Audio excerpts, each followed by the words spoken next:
Welcome to Disrupting Japan. Straight talk from Japan's most successful entrepreneurs. I'm Tim Romero, and thanks for listening. Now, I'm going to warn you in advance. This episode is going to make you hungry. Danny Taing founded Bokksu to sell unique Japanese snacks to the world. And we spent a lot of time talking about sweet and savory snacks and all of the unique cakes and the baked goods, so be ready for it. Now, both subscription boxes and e-commerce from regional foods are both very hard business models for startups. They're popular, but almost all of them fail, and fail fast. Danny explains that when he started, almost everyone was highly skeptical. And by the way, that includes your humble narrator as well. I knew Danny when he was just starting. Well, today, Danny explains what he did differently, how he evolved from skirting the law as a snack smuggler to growing a trusted consumer base, to receiving $22 million in investment, to building a $100 million company. This episode is a masterclass on how you need to change not only your strategy, but also change who you are at every step of your journey. But you know, Danny tells that story a lot better than I can. So let's get right to the interview. So we're sitting here with Danny Taing of Bokksu, who's delivering tasty Japanese snacks to the entire world. So thanks for sitting down with us, Danny. Thanks for having me, Tim. It's a pleasure to be here. That was a really simple introduction to Bokksu. I'm sure you can explain it much better than I can. So what exactly is it that Bokksu does? Yeah, so our mission is to kind of bridge cultures through authentic Japanese food and snacks and products.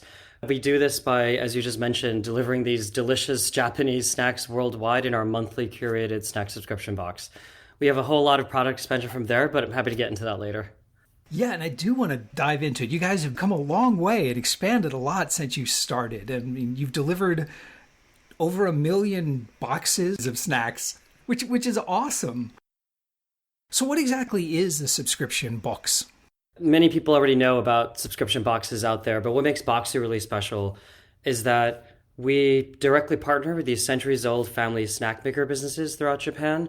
Everything from Hokkaido red bean buns to Kyoto matcha cakes and Okinawa chinskos.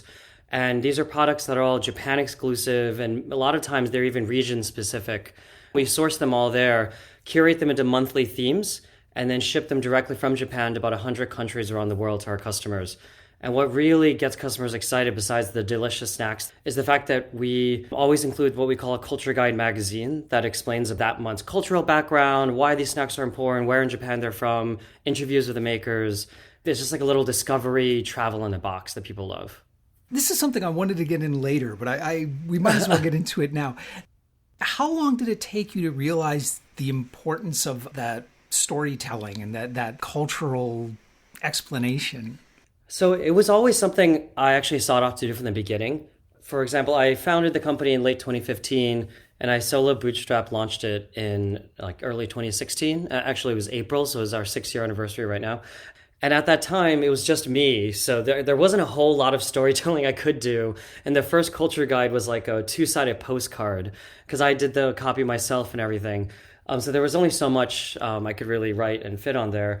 But from the beginning, I really wanted to tell their stories because all these snacks in Japan are so special, right? I lived in Japan for over 4 years, and every time I would receive one of these omiyage snacks, I would hear oh, this is this famous Kagoshima, 200-year-old family business or something. And I was like, holy God, that we don't have that in America. That's very rare in the West to have something like that.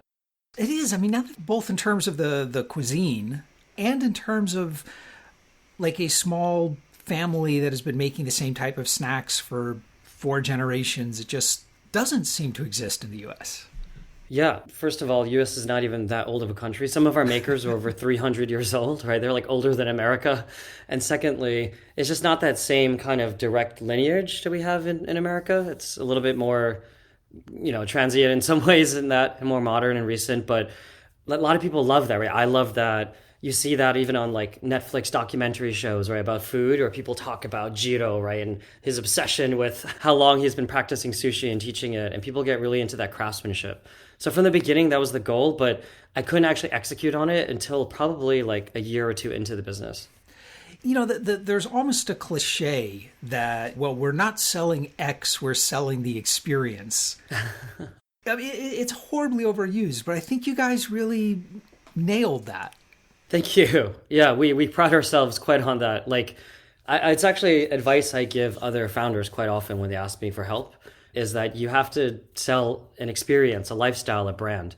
If you sell commodities, then Amazon will beat you like every time. And so you got to do something different. When we're talking about snacks, we're not really talking about snacks. Right. Like, it's not just a box of random snacks. Yeah. That's awesome.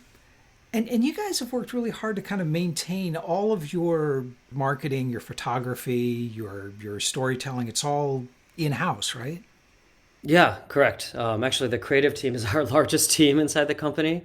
We have like 2 full-time photographers. We have graphic designers, art directors, and all of it is copywriting is all done ourselves.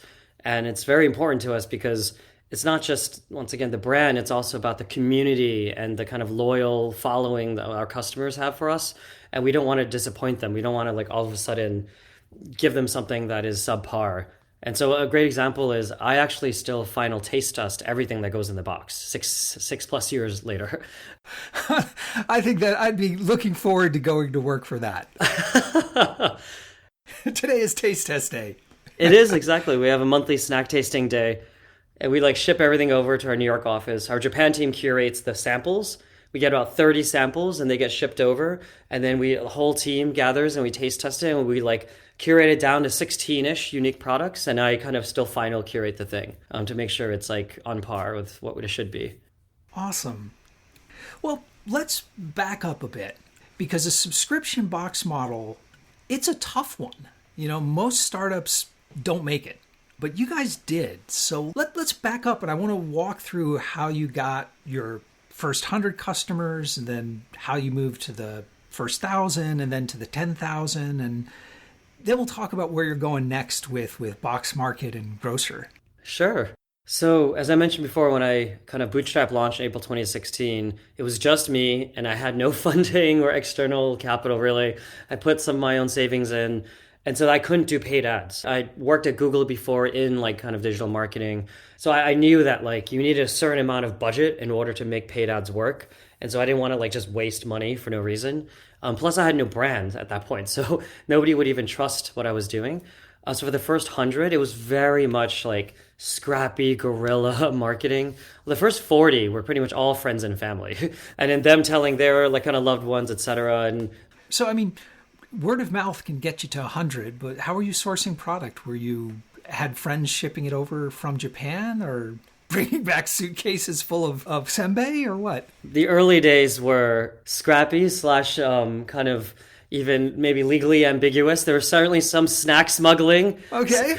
I mean, it's just like, it's snacks. So I think it's totally okay where I did actually bring back snacks in my suitcase from Japan to America. I remember there was this one time I had like 3 full check-in suitcases just filled with snacks. And then they, of course, routed me to like the customs area, like to put the bags through the X-ray, because that's a lot of luggage for one person. And I was like, okay, come up with a reason. This is for a wedding. These are like kind of gifts for a wedding. Fortunately, it wasn't really a problem because they just saw snacks and they were just like, whatever. And but so it went through okay. But yeah, in the beginning, it was kind of that, trying to really scrappily get these over from Japan to America, especially because I was packing it myself in my living room in New York City. Oh, man. And I didn't have the direct relationships yet with the makers. I wanted to, but my order volume was so small and they didn't know who I was, even though I was writing in perfect Japanese to them in emails. And so in the beginning, I used to buy it from the like Takashimai Depachika in Shinjuku, in the department store, food court area. That's where like a lot of the premium snacks are. So it was pretty scrappy beginning. Of course, that's not a scalable method. So to what you said, after that was having my friends in Japan. Like I would buy it online, ship it to their home, and they would like repack it in larger boxes and then like kind of ship it to me via like Japan Post EMS or something. Wow. So if word of mouth and snack smuggling got you to your first 100, how'd you take it to 1,000? You've got to be doing some kind of advertising. You need a basic supply chain at that point, right? Yeah, so to get from 100 to 1,000, I only have so many friends, so for sure that ran out pretty quickly. But still a lot of scrappy kind of low cost marketing. So things like affiliate marketing where you would be listed on like a subscription box review site. And if their click got you a conversion, you pay them like cost per acquisition. So that is a lot more kind of scalable for a young company without a lot of budget because, you pay only when you get conversion. From that to like in-kind smaller influencers on like YouTube or Instagram, I would just send them free product and then they would like post about it and that was that essentially. And if sometimes it converted, sometimes it didn't, but at least it only cost me the product as like not like a sponsorship per se. I can see that unboxing videos on YouTube in general, there's this whole niche fascination with it. So I imagine, you did pretty well on YouTube. Yeah, I mean, early on, it was one of the big ways we got from 100 to 1,000 actually, because it was like, once again, didn't have enough money to do any type of Facebook ads. I kind of wish I did because Facebook ads were much cheaper back then. But like we were targeting smaller YouTubers. So like maybe they would only have thousands of followers or maybe 10,000s. Anything more than that, you generally have to pay. And so we kind of get them early where they just want like free snacks and they can create content out of it. That worked pretty well for us early on. It's almost like extended word of mouth, right? You're still only giving them the product. For sure. I mean, some of them was also on like a CPA basis, like they had an affiliate link, but for the most part, it was not like an upfront payment. I didn't start that until years later. How did you scale it then? From like direct word of mouth to in-kind YouTubers and Instagrammers? How did you scale up from there? We got from 0 to 100 in that first half year. So by end of 2016, we surpassed 100. We surpassed 1,000 after 2017. And 2018 was kind of our even bigger inflection point year. And a big part of it was that because we already had grown and I finally had a small team, I had like 3 or 4 employees at that point. I had a lot more confidence and like had a designer, had a marketing person to like start trying. And we had enough budget because our revenue was like large. We were already on a track to maybe do 2 million in revenue in 2018. We were like, okay, let's try the Facebook ad thing. And that's when we started launching Facebook and Google ads. And we had a couple of campaigns that did well. Like you would get free Japanese Kit Kats if you subscribe to the box or something like that. And that allowed us to actually 10x again that year. We got to over almost 10,000 subscribers by the end of 2018. So was it like a conscious change in marketing strategy? Were you just more focused on Facebook and online and less on YouTube, Instagram? Or was it just scaling up across all platforms? It was a refocusing. What ended up happening was a lot of the kind of in-kind YouTube stuff, it's hard to scale with a small team because there's a lot of one-to-one relationship you have with these influencers or affiliates. Whereas on Facebook, if something's doing well, you can just add more budget to it. I mean, this was the old days. It's hard now. But in the old days, if something's doing well, you just keep adding more budget. And you can still do it. You just need a whole lot more budget than you used to. You just need a whole lot more budget, yeah. And so it was this kind of refocusing on a different strategy, seeing what's working, testing different creatives, kind of testing different boxes of themes and things like that. And so there was just a lot of expansion that year. And I think what also really helped besides that, there were probably 2 other elements. One really quickly was finally in early 2018, we had fully outsourced the packing and fulfillment of the boxes to a partner, like warehouse partner in Japan. Before that, we were still packing the boxes ourselves. Oh my God. And so that limited how much time we could actually work on. Yeah, packing thousands of boxes a month in your living room that doesn't scale. No, it really didn't. And it was like terrifying. The more subscribers we got, I was like, oh my God, there's more boxes to pack. And, but after we got a partner that was able to then take this on full time, it allowed us to free up our time to focus on the important things for a brand, which is, like I said, the marketing, the copy, the creative, the curation, et cetera, the product. So then our product just started hitting this product market fit at the same time that we started scaling the ads. Like before that, the box wasn't as pretty, the curation wasn't as good. We went from like 6 unique products in the box. We still had around like 15 to 20 items. I just put like 4 of each thing. So now we have 16 unique products in the box. So like one or two of each, which makes the curation look a lot fuller. People get to discover more, and that just adds to the whole fun of the experience. And so like things like that was only possible as we kept reiterating and getting more teammates that could help with this. For all the work and planning that goes into sending out these boxes, what is your lead time? How far in advance do you have to start planning these boxes? Yeah, so that's one of the things that makes Bokksu, I think, pretty special as well. There are a lot of boxes out there, and a lot of them, I think, do it pretty last minute from what I've heard. It's like a pretty hastily slapped together theme, and they curate it maybe like a month or two in advance. In our case, we actually start planning our boxes about 6 months in advance. Oh, wow. Yeah, I mean, just with the fact that volume has grown and, we work directly with these family businesses, they need a lot of lead time because they need to plan out their lines and their kind of assembly, like manufacturing and such. And so, yeah, we start doing the curation about 6 months in advance, and then maybe 4 or 5 months in advance, we'll get the samples to taste, and then we place the orders like 2 to 3 months in advance, and then everything gets put together like a month before. But if you're experiencing like that rapid growth, you've got to be able to be pretty good at forecasting as well, because you don't know exactly how many boxes you'll be sending out in 6 months.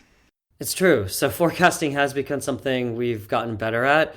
Having said that, forecasting is always hard. It's hard in any company. Like we still miss sometimes. We either over forecast or under forecast. And in our case, I think it's probably true for a lot of others too. Under forecasting is a much worse situation to be in. And so we actually try to aim for over forecasting, because if we have excess, we have other ways we can deal with it. Is that why all new customers get the Seasons of Japan box first? Good question. Obviously, I've done a lot of great research. For the first 3-4 years, everybody would get whatever that month's monthly theme was. But then I came up with the idea of doing this like kind of like welcome box, we kind of call it internally, or like your first box for all new customers. And the big reason for that, one of the big ones is forecasting, because when you do monthly themes, once that month is over, you can't really use that box anymore because that March box is now off the wrong month.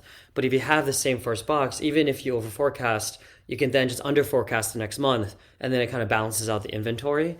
But two was that it allows us to really give new customers the best experience possible. And so it's made up of our best hits. And we have taste preference data, we have sales data, we have interviews of customers. We know what they like and don't like. Heck, I have like direct tastings where I feed snacks to friends and family and I see how they react.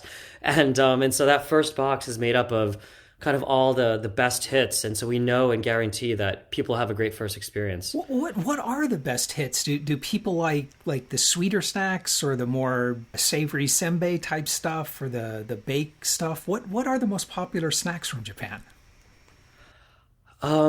It's actually a very complicated question that you asked. I mean, it sounds like there should be simple answers, but like if we look at snacks in a silo, most people like the sweet ones more. I think that's just natural. People are really into sugar and it tastes good and it has a lot of complexity to its flavor, right? However, what we have found just from a lot of our, once again, like kind of surveying and just curations and having a whole balance of it in the box is really great as well. By having a mix of sweet and savory, it allows people to not get overwhelmed with one type of flavor. And that's what a lot of, at least our customers are looking for, is this kind of well-balanced and curated experience that isn't just one sitting, but over like either a few days or maybe a week or two. And it allows them to explore something different, not just like chocolate every single day or something.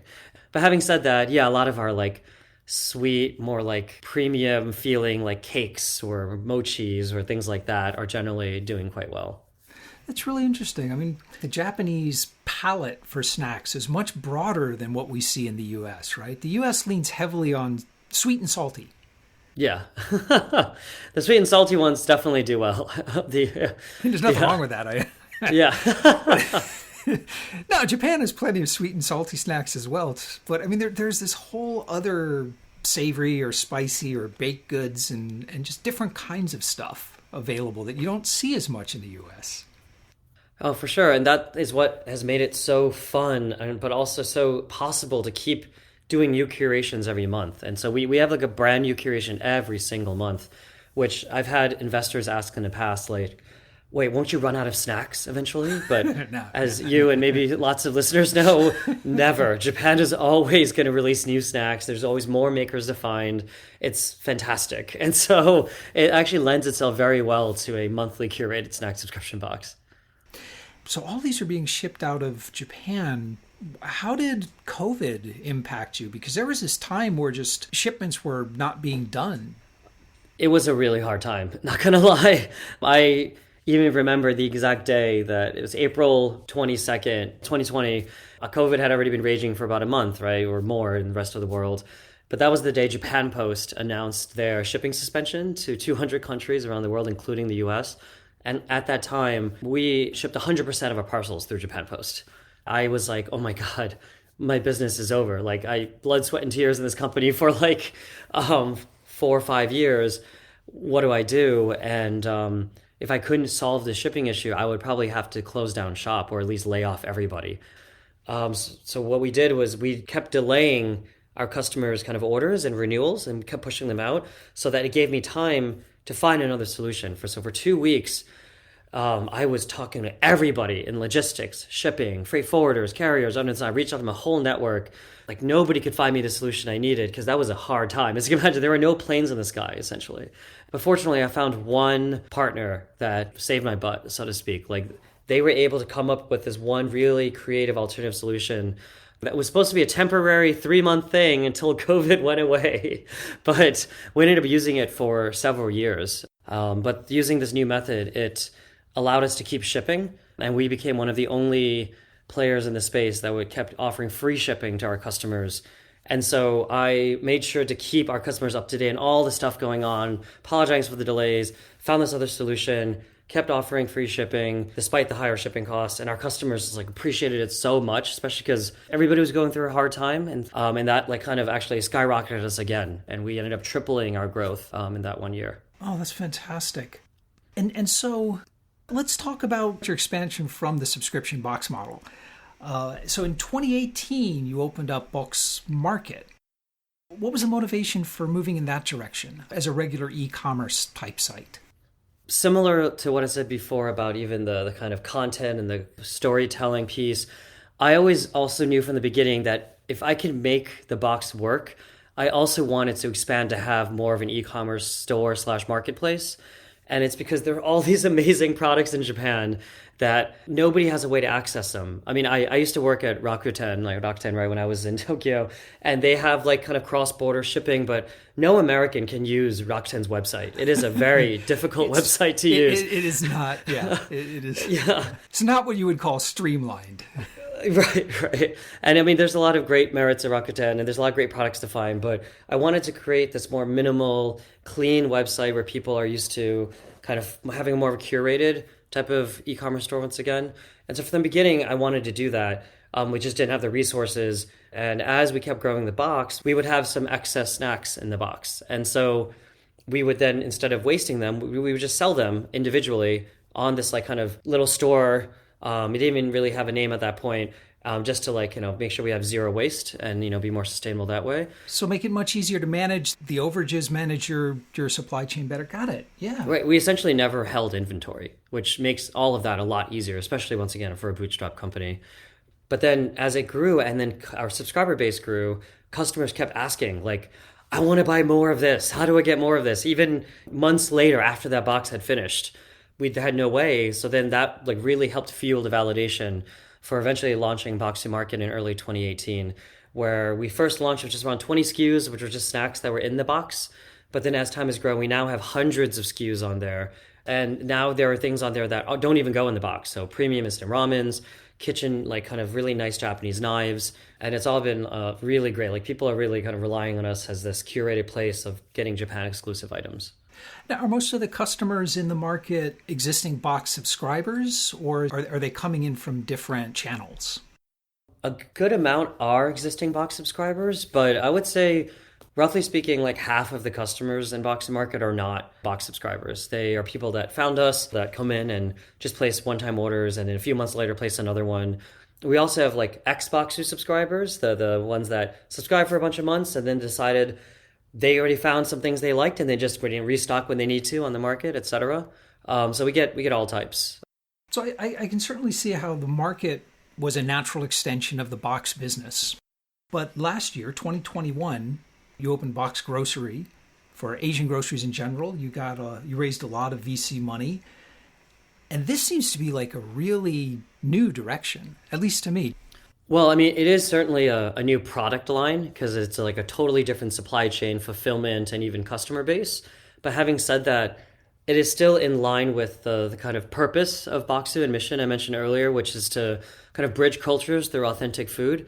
Even early on, when I would talk to a lot of people, they're like, oh, well, since Bokksu's Japanese snack box is doing so well, maybe you should expand to having like a Korean snack box or like a Chinese snack box or something like that. And I always had to push back because I'm like, no, that doesn't work. Like the way that the Bokksu snack box works is we deep dived in Japan. We have an office there. We have a team there.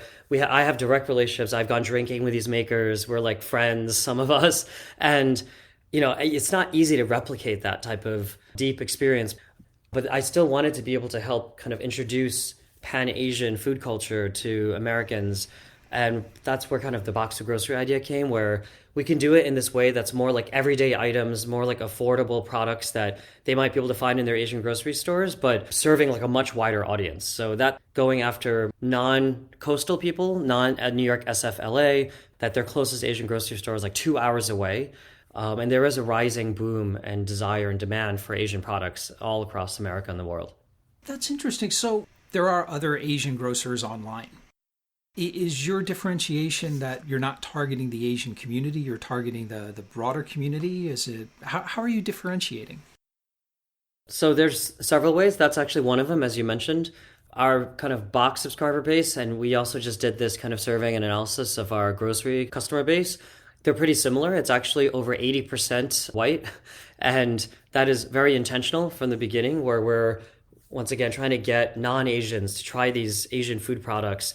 And in my own kind of hidden agenda, so to speak, but not so hidden because I talk about it a lot recently, it's my thesis that if you get people to try different food cultures and like it, they will feel closer to that culture and hopefully be a little bit less, prejudiced in some way.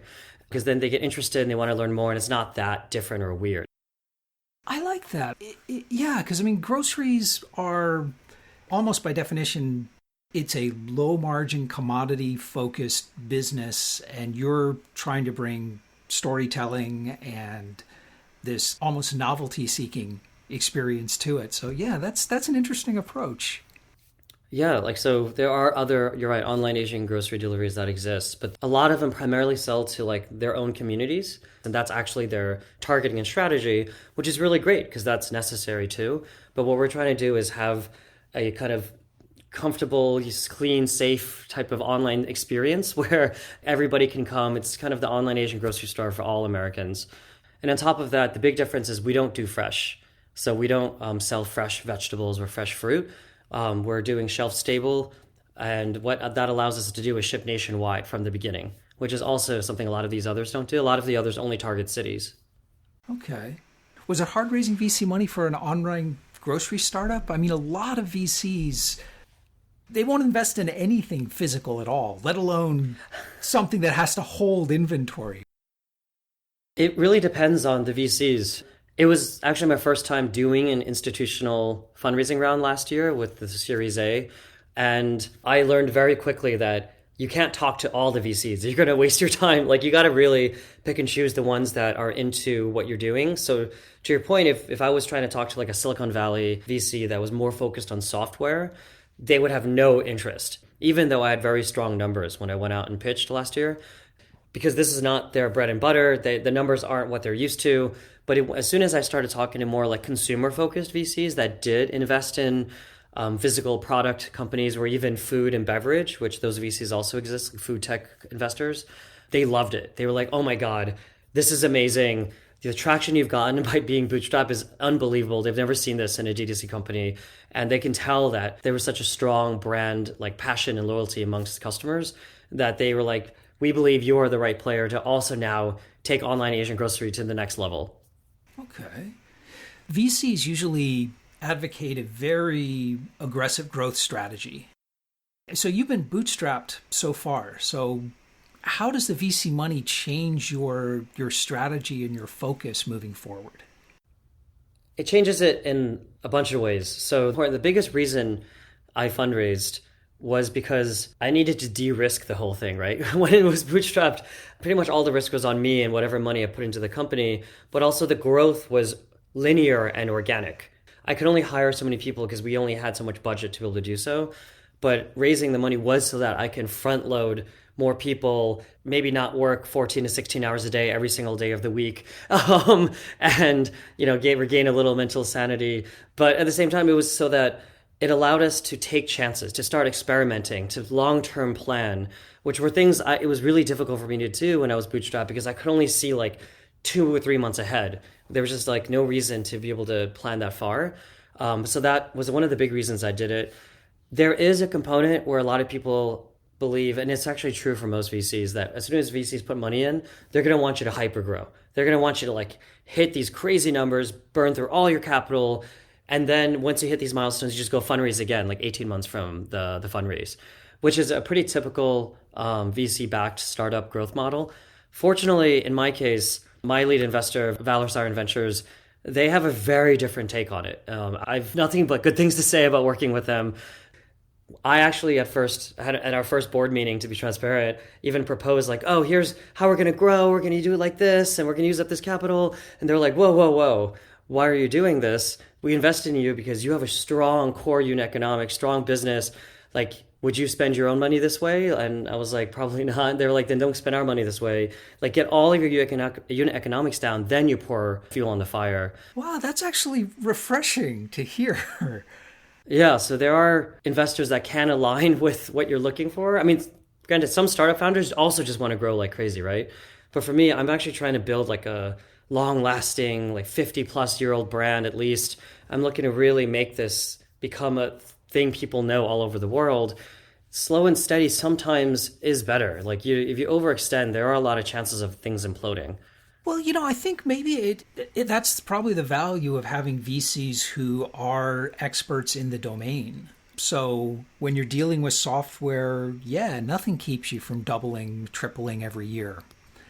But when you're dealing with real customers in food and beverage, I guess the equation is really, really different. Yeah, it's really different for sure. And they understand that given their track record of who they've backed and how they've seen growth, and it's a lot healthier to grow when you have like a positive contribution margin, right? For example, like that's kind of just is the way it should be. And that's the practice we're trying to follow as well.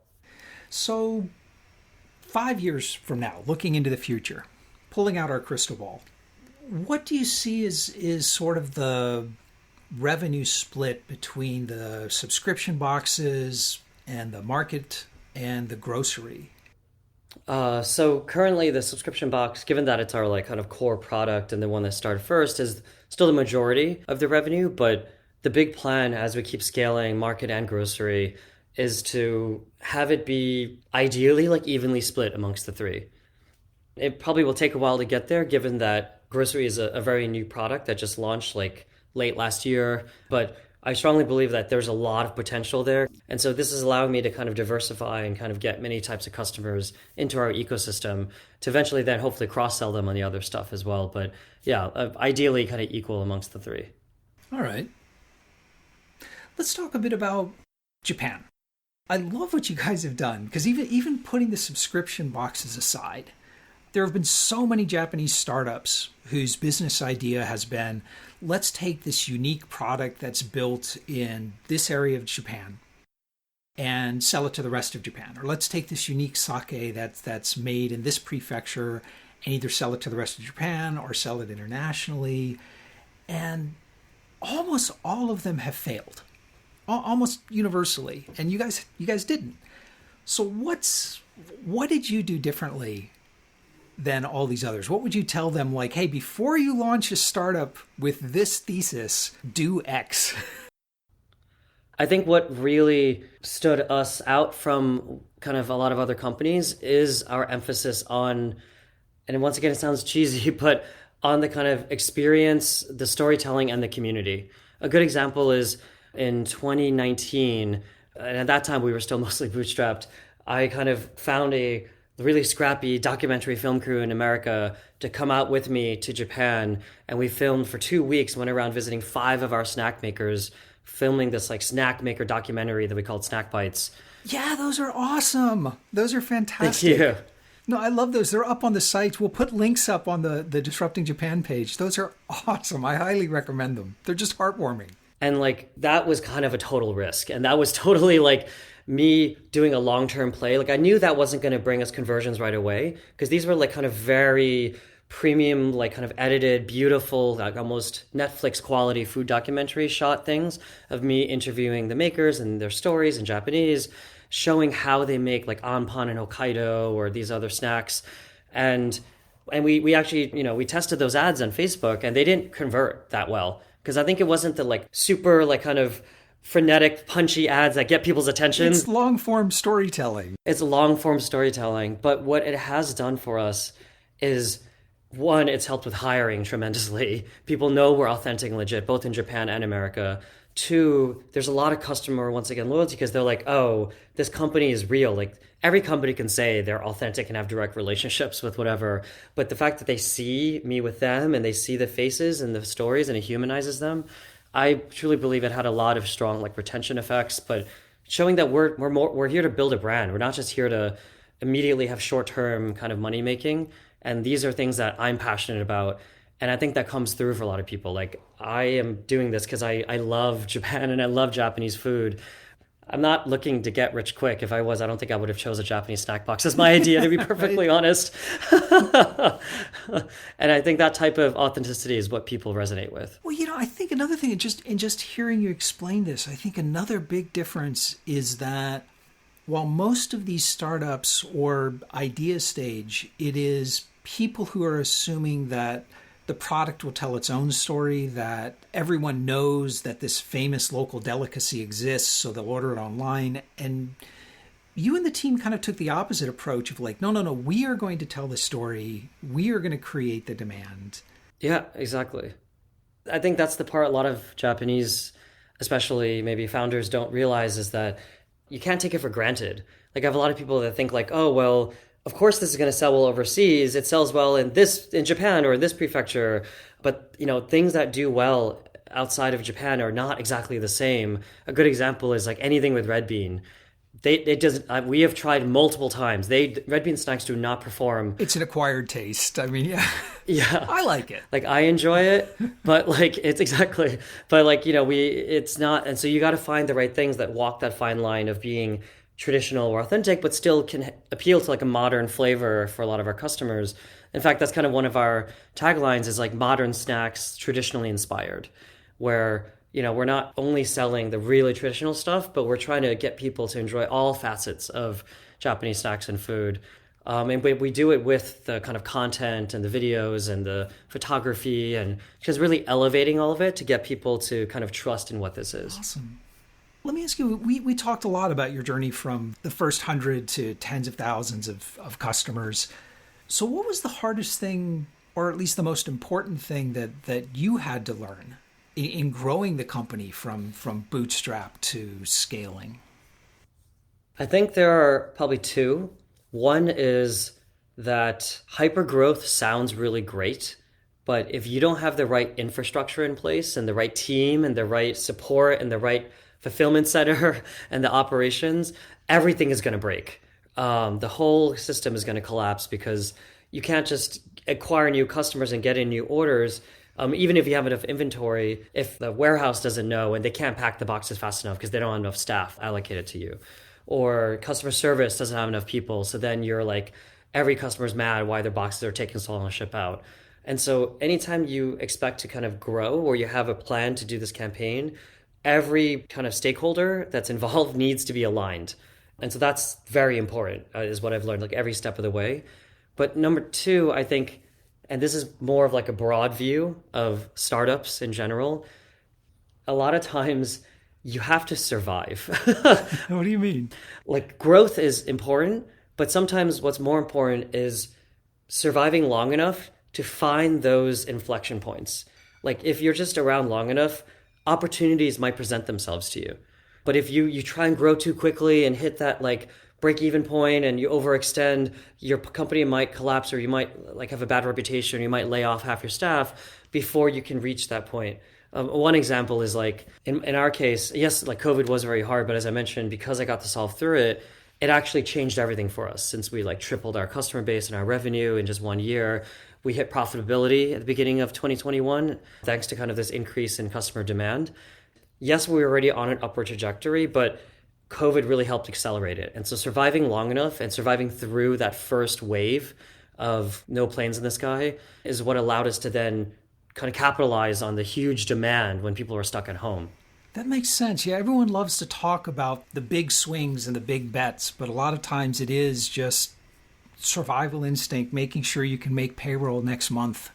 Make payroll, like make your customers, keep them happy, like retain them. It's okay if you even need to flatline for a little bit because, like it's not always about growth. You still might present some new opportunity. We're now like, we're in talks with some really awesome names in Japan about doing some partnerships. And it's because we kind of survived long enough to get to where we are and grow to where we are. That would not have been possible if we spent all of our capital just trying to reach this unrealistic goal 2-3 years ago. Everyone always likes to talk about business learnings and business growth, which was great. But I'm curious, is there anything you had to change about yourself in that bootstrapping to scaling? Something like you had to change about who you are or how you relate to the world? So, from the conclusion, I had to stop being so cheap. And so kind of what the one thing that had to change was during bootstrap time period, I had to be very capital efficient, so they say. But I like to just jokingly say I was really cheap. Yeah. Call it what it is. Really hard negotiation with my vendors, with my kind of technology partners, especially the technology vendors. I'm like, you guys are software companies. You've raised money. Come and help me out here. Like I'm a small business trying to just survive and grow. And so like trying to really do whatever I can to like keep all costs down. I worked all the time. My time was not valuable because, I was just trying to make this thing happen. But one of the big shifts I have to do now that we have fundraised is time is incredibly valuable. With everything going on, like I can't be working on a lot of the kind of small detailed things I used to. Like what can I do to be a lot more effective and impactful in a larger organizational way? How do I train and motivate and systemize a lot of my knowledge so that the new people we hire can ramp up quicker, so then we waste less time with inefficiencies? Things like that were things that I never had to think about before because I didn't have this kind of funding and thinking about the runway as much. And so it sounds like a lot of kind of learning to kind of let go of things. Yes. Not worrying about every penny and trusting people to okay, just don't tell me the details, just get it done. Exactly, because early on, a lot of my early hires were a lot of juniors because that's all I could afford. And so it was a lot of me training them and a lot of me kind of really hand-holding them. But now it's more about bringing on people that have experience, that can hit the ground running, but then giving them the tools and letting go, kind of letting them do their thing. And that has been a really big shift for me. Just even in the last few months, I'm doing this more and more to try and value my time and where I can be most useful as a founder CEO of this company. It's not getting in and checking on my Shopify orders every day, which I used to do obsessively back in the day. But yeah. And looking forward for those next 5 years, we talked about the business challenges. What do you see as the personal challenges? What are you going to have to learn or become? That's a great question. I think one of the biggest ones I'm working on right now that is really challenging but really fun. What I've really enjoyed being a founder CEO about is that every step of the way, there's a new challenge. In the beginning, it was, how do I get these snacks to America in a cost-efficient way and pack and ship them out? Then it was how do I find a fulfillment partner? How do I scale? How do I do paid ads? And now it's, how do I run a 50-person organization? This time last year, we had 12 employees, and it was a lot easier to keep everybody aligned when there's only 12 people and I can have one-on-ones of all of them. I definitely cannot have one-on-ones with 50 people. How do we then set up structure, reporting, teams, objectives and key results? How do I keep the team motivated, find the right fit, be a good mediator whenever any problems come up? It's been very interesting to learn how to be a better manager, essentially. As a company grows, there's these inflection points like you hit one at about 6 or 7 people where suddenly you need to put in some kind of formal processes because you can't rely on everyone's kind of knowing what everyone does. And there's another one that hits around 20 or 25 where you need to have kind of clear management layers. And yeah, it's really different at every step. And the ability to adapt and make the best of it, or even in advance see what's coming and then set up your systems to handle that is, I think, what also will allow a startup to thrive. Yeah. If you wait too long to implement the systems you're talking about and you get to like 100 people and you don't have like a knowledge sharing like system either on like a, some type of database or wiki or something, then you might be screwed. It's really hard at that point. Yeah, well, I mean, being the CEO of a 30-person startup is a very, very different job than being the CEO of a 6-person startup. For sure. And, when you scale up to 100 and beyond, it changes again. And let's see if I will continue enjoying that. I think I will, but I've heard founders say they're like, oh, really into like building the product. And once there's HR, they get less excited. But for me, I see it as like, once again, just even all new learning opportunities. Yeah. Well, just like you were saying, the great thing about running a startup is new challenges every day. There's definitely never a lack of that. All right. Hey, Danny, thanks so much for coming on. I'm so glad we finally got a chance to sit down with a microphone on. Thank you for having me. It's been a pleasure, Tim. And we're back. We talked a lot about storytelling this episode. And as a bit of a storyteller myself, it's clear that each step in Bokksu's development takes them a bit further away from their storytelling roots. The basic box is ideal for storytelling. You don't know what's in it, but it's something fun. So it's easy to say, let me tell you the story behind each of these sweets as you sit and enjoy them. It's like podcasting with candy. When you move to the market, that sense of surprise is largely gone. Pre-sale storytelling is still important, but more and more customers know what they want, and they're there to find it. The move to grocery pushes storytelling even further into the background, and brands and price tend to dominate. So will it work? Sure. I mean, maybe. Danny and the team certainly understand this dynamic, and they're responding accordingly. But today I want to end on a very important point that Danny made, and one that not enough founders really understand. Not all VCs want to push you into hypergrowth. Many actually prefer still fast, but safer growth. The important thing is finding a VC that understands your industry. And yes, those VCs exist in almost every industry. Now, Danny certainly didn't choose an easy business model. Both subscription boxes and online grocery have reputations as being doomed to failure. But Danny's making them work. And we'll have to get Danny back on the show in a couple of years and see if this trend continues and hear how he's made it work out over the long haul. If you want to talk more about scaling startups or Japanese snacks, and come on, I know you do, Danny and I would love to hear from you. So come by disruptingjapan.com/show192 and let's talk about it. If you leave a comment, I guarantee you that Danny or I, or maybe both, will respond. Oh, and hey, if you get the chance, please follow us on LinkedIn and leave a review on iTunes or your podcast platform of choice. Or, if you like the show, maybe just tell a friend about it. In this age of over-the-top hype and fake-it-till-you-make-it influencers, your honest recommendation means a lot more than you might think. But most of all, thanks for listening. And thank you for letting people interested in Japanese startups know about the show. I'm Tim Romero, and thanks for listening to Disrupting Japan.